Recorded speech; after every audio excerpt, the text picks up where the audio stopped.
Kun Ardii Miidiyaa Neetworkiin sa'aatii oduutiin hangafoota oduu dursuudhaan eegallam. Bulchiinsi magaalaa Shaggar Ramadaana eegee irra deebii musliimota buqqisuu eegaleera. Konfiraansiin araaraa fi nageenyaa Finfinneetti eegale.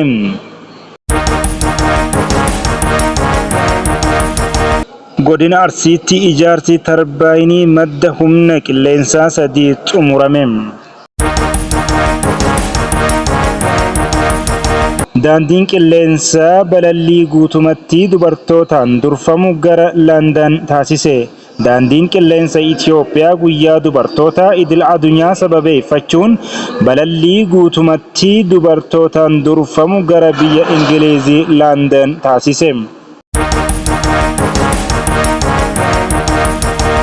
Walitti bu'iinsa naannoo Amaaraatti gaggeeffamaa jiru kasaaraa diinagdee qaqqabsiisuu mootummaan naannichaa ibse.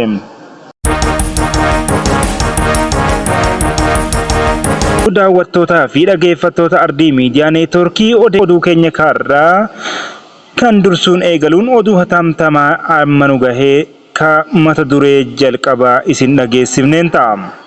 Odeeffannoo hatamtamaan bulchiinsi magaalaa Shaggar Ramadaana eegee irra deebii musliimota buqqisuu eegaleera. Bara darbee Ramadaanni tokko jedhee akkuma eegaleen masjiidota diigaa musliimota buqqisaa kan ture bulchiinsi magaalaa Shaggar ammas irra deebiin Ramadaana eegee gocha isaa kanatti deebi'eera. Bulchiinsa magaalaa Shaggar kutaa magaalaa Malkaa Noonnoo Aanaa Burqaa Anfoo Ramaddii 75 jedhamee bakka waamamutti manneen uummataa keenyaa diigamaa jira. Hawaasni manni jalaa diigame qarshii isaatiinis mana kireeffatee akka hin jiraanne shira hedduutu xaxamaa jira.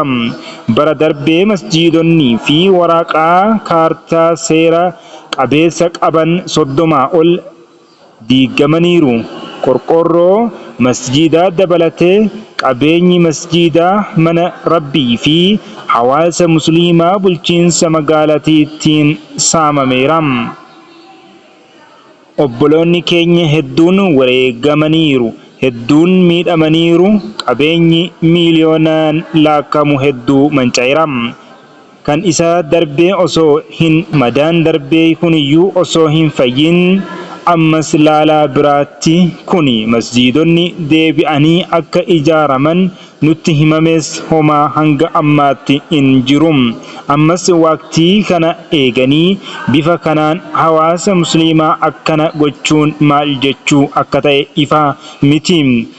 Majlisni hatattamaan qaama dhimmi ilaallatu waliin yoo waan kana irratti hin hojjanne waan bara darbee taane ol ta'uuf teenya.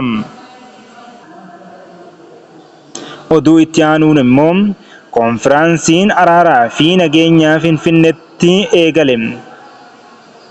Waldhabdee waggootan dheeraaf Somaalee fi Affaar gidduutti hiikuuf konfiraansiin araaraa fi nageenyaa mana maree dhimmoota islaamummaa Itiyoophiyaatiin qophaa'ee marsaa jalqabaa magaalaa Finfinnee hoteela Sharaatatan Addisitti gaggeeffamaa jira.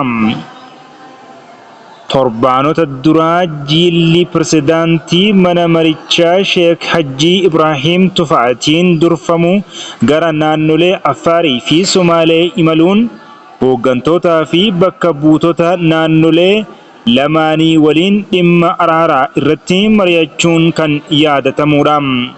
Konfiraansiin araaraa har'a gaggeeffamaa jiru irratti hooggantoonni ulamaa'onni, jaarsoliin biyyaa fi sulxaanonni naannolee lamaanii argamaniiru. Godina Arsiitti ijaarsi tarbaayinii madda humna qilleensaa 3 xumurame. Piroojeektiin ijaarsaa tarbaayinoota madda humna elektiriikaa 29 mallaqa yuuroo miiliyoona 145 godina Arsii aanaa Heexoosaatti naannawaa magaalaa Asallaatti ijaaramuuf karoorfame keessa ijaarsi tarbaayinoota 3 xumuramuu koorporeeshiniin elektiriika Itiyoophiyaa beeksise. Piroojeektiin kanaan tarbaayinoota 29 kunneen meegaawaatii 100 oomishamuu fi kan karoorfame yoo ta'u tokkoon tarbaayinoota kanneenii meegaawaatii 3.465 kan oomishan ta'uu hojjeggeessan piroojeektichaa obbo Fiqaaduu Abrahaam himaniiru.